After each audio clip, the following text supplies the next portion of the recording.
eliminated the Climate Commission. Number 2, severely reduced funding to the CSIRO climate change research programs.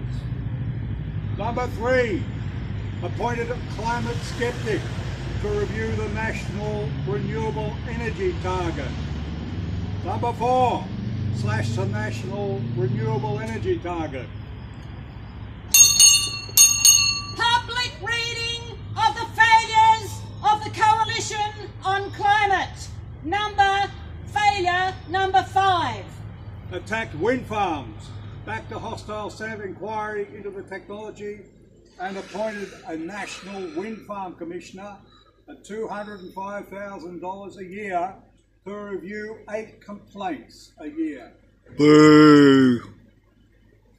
6, presided over the loss of 1 in 3 jobs in Australia's renewable energy sector.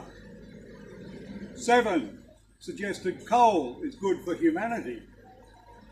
8, brandished a lump of coal in the House of Representatives while Australians on the East Coast sweltered through a record-breaking heat wave.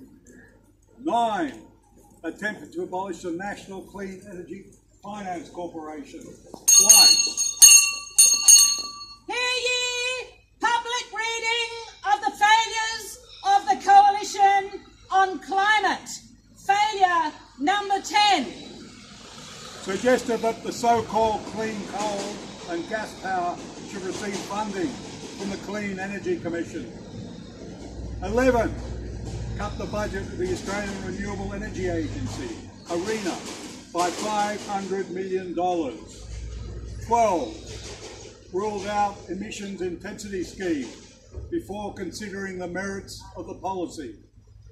13, repealed the carbon price penalty for corporations that pollute our air and cause climate change. 14, supported Adani's Carmichael coal mine and export industry. Hear ye! Hear ye! Public reading of the failures of the Coalition on Climate.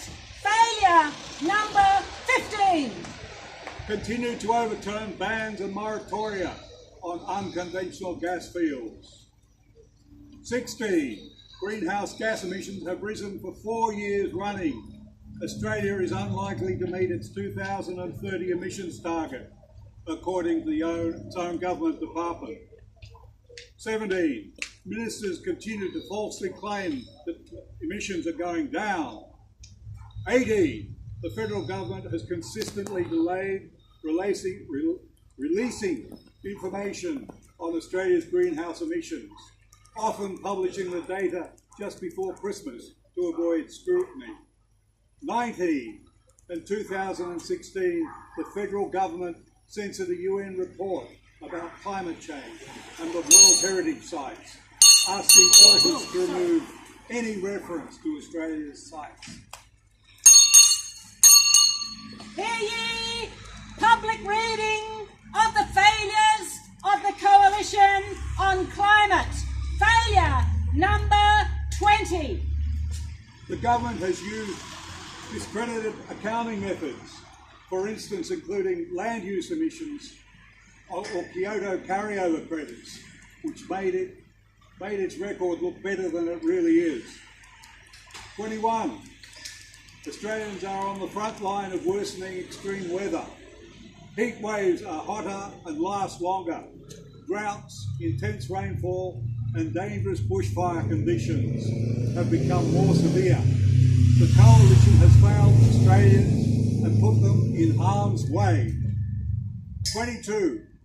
And yet, when the urgency has never been greater, the government wants to underwrite the development of new coal-fired power stations.